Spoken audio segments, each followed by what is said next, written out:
Welcome. We wanted to offer some time for a kind of a general update on the financial condition of the church. This is about halfway through our calendar year, and that puts us at about 3/4 of the way through a fiscal year, the way Discovery keeps its fiscal calendar. And wanted to let you know how things are progressing, both from a general budget standpoint and the unfinished projects and campaign.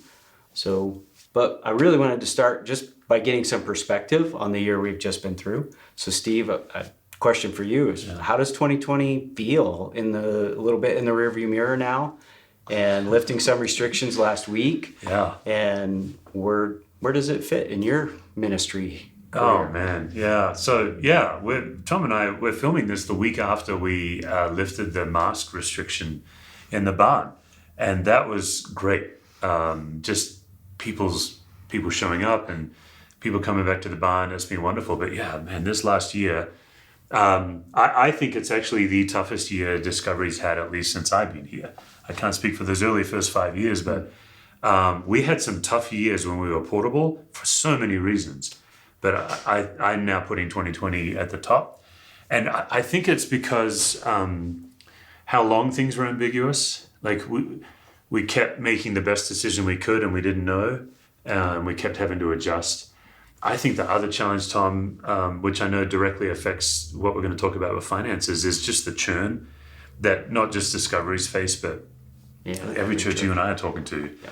That they have this churn where there are people who were in the core of the church who have just simply left. Also, I guess what's exciting is we have reached a lot of new people in this time, but we're not entirely sure what that means, particularly the online portion. So, yeah, 2020 was one for the books, and I'm really proud of our staff for all that they did to get us through it, and for the congregation that stuck with us, and a lot of encouragement, a lot of people sending really kind notes. But Tom, I know for you, like, it's really, you're in some ways the steward and the keeper of our general budget, and it's been really tough. So I'm just going to say on behalf of Tom, the innovative work that Tom has done over the last year to keep us well. The PPP round, and then the second round. And then we were able to do a mortgage deferral for 3 months without any penalty that Tom jumped on. So you've really gone above and beyond to continue to keep us healthy. But now we find ourselves in a situation where we went into 2020 intentionally staffed for growth. Yeah. We were halfway through unfinished. And just so you guys have a little history, we moved into this building in 2013. We had about 280 of us, and we shot right up to 1,250 of us by 2017, 2018. 1,250 people in this tiny building. Somewhere in there, the building cried foul, and we just kept bumping. We just couldn't fit any more people in. And we went into COVID at around 900 people, but we were staffed for more because we knew that we'd be building and growing. So we went in a bit top heavy, and now we think that we're probably running 600 or so, which would include online. We're still not sure. Yeah. And so we're finding ourselves a little pinched. So I wonder if you want to just catch us up on general budget and what you're seeing and where we're at. Yeah, we started the shutdown era of pandemic in March of 2020, and we put together some projections of how much cash we had on hand, which we were, and because of unfinished and just general budget generosity, we were in a good cash position going in. But it looked like if we kind of worst case scenarios, giving drops way down, we could have potentially burned through all of that in the first summer. I remember you coming to the elders and showing us different projections last year, and I remember looking at August like, oh man, things could get rough in August. But we were blessed with faithful generosity through that summer. We also did secure that first round of PPP funding when it came available. And so we made a decision really in taking that initial money to try and keep our staff employed and trying to keep moving forward and figuring out how we could innovate and continue to do ministry. We kept all our local partnerships and our benevolence going. Never missed a beat with partnerships and support of our global partners. So that was really encouraging. In fact, we increased our spend in some ways with Right. benevolence and counseling scholarships, particularly. Yeah. So, and then October starts our fiscal year every year. So in October, we looked at budget and we reduced our overall budget and reduced what we planned to spend in unfinished, just to kind of be cautious about what might happen. Of course, in October, we were in the midst of a pretty severe round of upticks in COVID cases, and the outlook was uncertain. But we finished the year strong. End of year giving was really encouraging. So we kind of entered 2021 with a lot of optimism, hoping that we were going to see relief, people coming and being able to return, vaccines, all of those factors. But the giving trend since the beginning of calendar 2021 has been pretty consistent, but definitely declining. Yeah. So we were able to make some other moves. The mortgage deferral you mentioned gave us some breathing room on the expense side. And then when the second round of PPP funding came available, we took advantage of that. So we have a second draft. And but it also came with, I felt like, kind of a caution. Like, we can't keep relying on outside money to keep us going. So it was time to really take a hard look at the staffing situation we had, as well as our overall budget expenses. And that's, led us to making some tough choices. But because we had been staffed for growth, and we've always had a pretty generous ratio of budget for staffing costs, it was time to correct that. So. Yeah, I think it was the last time I spoke, Tom, I just made a brief comment that it's not that our generous people are less generous, it's that we now just have less generous people. Yeah, great. And so, we kind of are in this pinch point where now we have a smaller core as a church.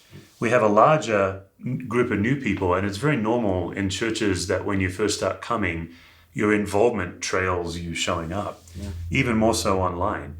And so that means that people serving, they're rolling up their sleeves and they're giving, comes several months often after they start attending. So we're in this pinch point.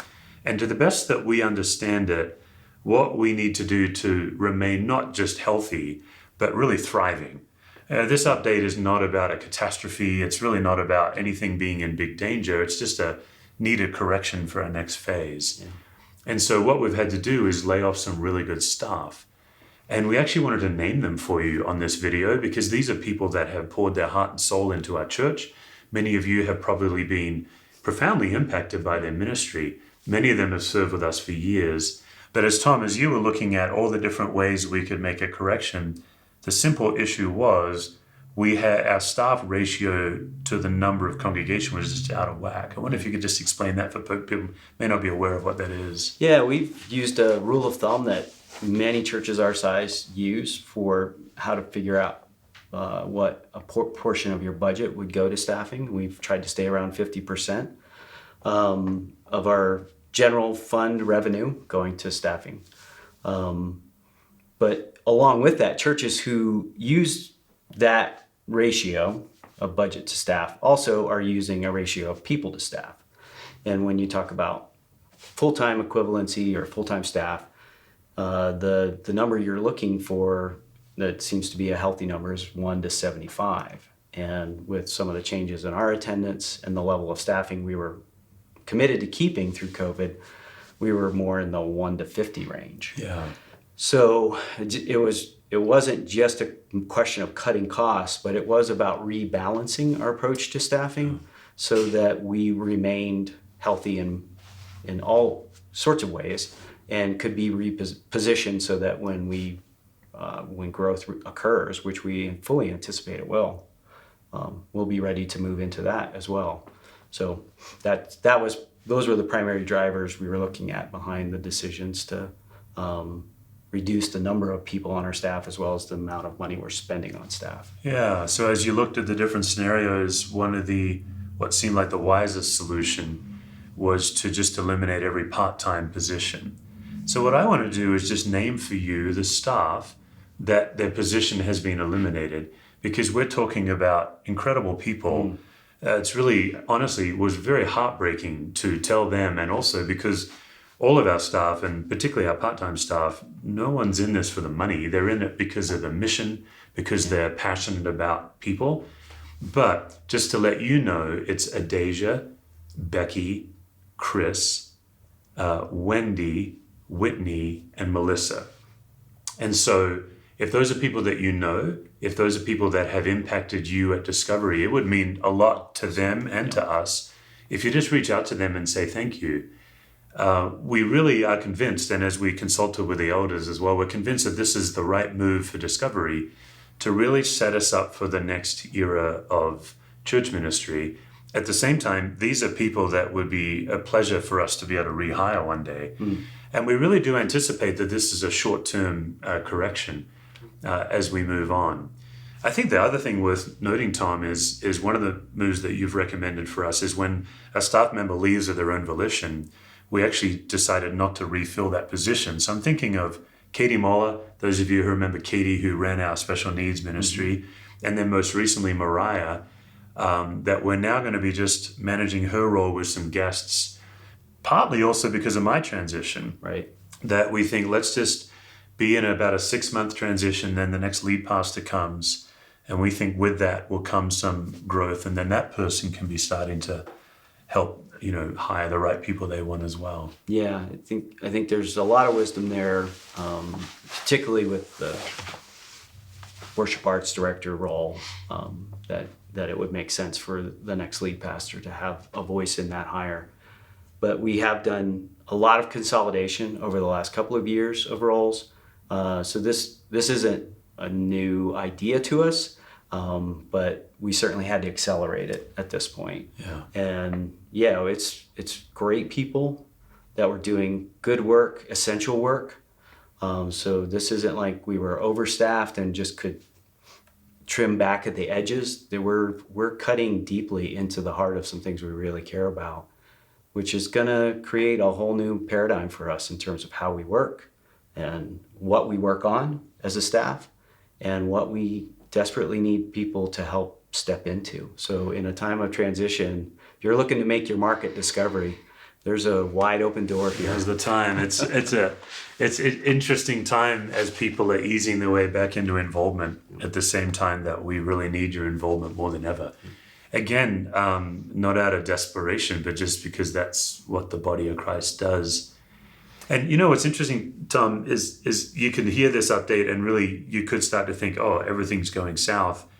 What's really going on is COVID, like this year we've just been through, is having more than 1 year of impact. That's the way I think about it. Like going into COVID, we were still working with a local cell phone company for a cell tower on our property. That project is now probably more than a year delayed. Like COVID slowed it down more than a year. Yeah. We're looking at some oil and gas income that now we're not sure when. That'll be with us one day. But So we had these other incomes coming in that have been taken away. But the other project, of course, is our unfinished initiative. Yeah. We have these 18 acres of land. We have the Habitat project that's been delayed because of COVID. However, one of the things that's really important for you guys to know is we continue to have significant cash reserves that we are protecting for the unfinished capital projects. We've made a conscious choice to really not let those capital reserves bleed into general budget. It's partly why we're making the general correction.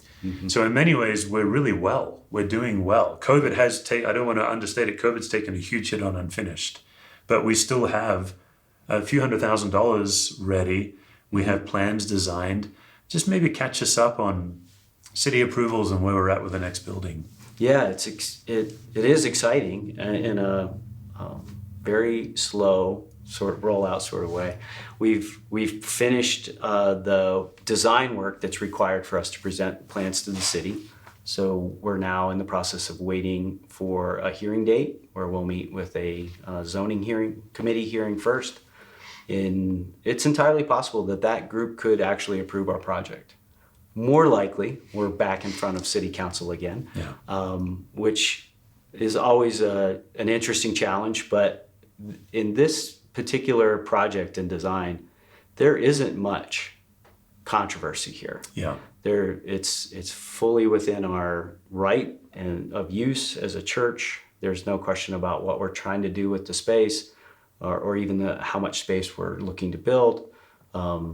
Obviously, there will be people who have their own particular concerns or objections, and they'll bring those.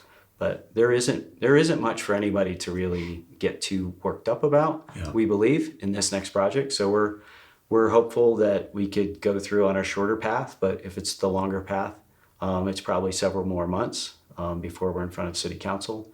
And we'll be letting people know so that we can show up in force. And That's right. whether yeah. it's in person or virtually, that's another factor in all of this right now. Yeah, for those of you who are newer to this process, these city council hearings are public hearings, which means that the public get to come and share their voice. So we will be asking you to come and share your voice about this next project. You know, so much has happened during COVID, but the heart of unfinished hasn't shifted a bit. Not at We all. need more and better space for more and same types of people, is what Yeah. we've been saying. Well, Yeah. and some of you may not even realize we were in the final stages of our remodel project in the barn Yeah. when we were shutting down for COVID. So some of you may have given to unfinished and haven't seen yet the finished product, like this room we're sitting in now, and a fresh new nursery space. And we've done some really good work in the interim, including also the addition of facilities and equipment to conduct our live streaming services. Yeah. So a lot of good work's been done. A lot of money has been already committed and spent to the goals of unfinished. It will take more money to get further down the road. And obviously at some point there's a question of debt and how much of that as a church we're ready to take on again. But all of those are really exciting possibilities and continue to be wide open to us. So we're well positioned there. Yeah, so obviously in this kind of format, we're talking kind of more narratively, but Tom, you have documentation, you have reports for people who want them. Mm-hmm. So I'll just say a couple of things about unfinished. Yeah, phase one is done. It's not that COVID hit and unfinished stopped. We completed phase one, which was an extensive remodel of this barn so that we could grow in this building. Phase 2A is well on the way, which is getting the next building approved. And that involves significant civil engineering work and more parking. And so really, just so you guys know as a congregation, unfinished is at the forefront of our minds. We're mindful of my transition and just the wisdom of timing, but it's absolutely at the forefront. In many ways, we need more space more than ever. Yeah. If COVID didn't teach us anything, it taught us that every church needs more space than they ever thought they needed. Yeah. And it'll be tough for us to go back to a model where we're trying to pack people into every corner of this building again. Right. So especially it's really some of important. our more vulnerable people that really still have immunocompromised. Yeah, it's in order for us to continue to reach those groups, the space conundrum we're in is more important than ever for us to solve. Yeah. All right. So Tom, if people want to see written documents, you've really got a lot of reports that we can look at. What's the best way for them to get those? Yeah, it's a simple email to finance@dc2.me, and we'll get you whatever would be helpful for you to see. We have quarterly financial statements or budget reports, and we can also provide updates on unfinished and what's come in and where that money's gone. Yeah. Also, those of you who know your friendly elders, John Neal is our treasurer. So John works closely with Tom on oversight and accountability. We have, since day one, been a transparent organization. You can get any report you want. And obviously, all of us are available for questions. Yeah. I'm happy to take kind of big picture questions, but if you're getting into particulars, that's really knowledge that Tom has and that John has as well. I guess my last word is how much fun it is to see some people for the first time in a year. What's coming to mind for you? Well, yeah, I got a few hugs last week, and just the experience of seeing people just joyously celebrating their ability to come back because of the ability to be vaccinated or the not needing to feel like they need to wear a mask. All of those, like COVID taught us so much about barriers That Discovery's always been trying a church about breaking down barriers. We have some unlearning to do in the next year to just overcome the impacts and some of the lessons of work trying to do ministry in a pandemic, and looking forward to shaking things up and trying to learn those lessons as quick as we can and remove all the barriers that keep people from being able to find the good news of Jesus here. Yeah. It's been a hard year, but we really think 2021 and 2022, literally, sometimes people say things like what I'm about to say because that's what you say. I think it's a profound conviction of ours that this could be the best couple of years that Discovery's ever had. It's very exciting. Yeah. Very exciting stuff ahead of us. Yeah. So those of you who used to attend the barn and haven't in a while, we're really excited to see you again here. Those of you who are still not ready to come back, we're really excited to stay connected with you. And those of you who have discovered us through COVID, we would love to learn how to connect with you. And just our message to all of you is we really do need you. We are counting on you being an active part of the body of Christ. And one piece of that means being financially generous, which is something that you and I both personally practice. Right, absolutely. It's also something that our church practices with others.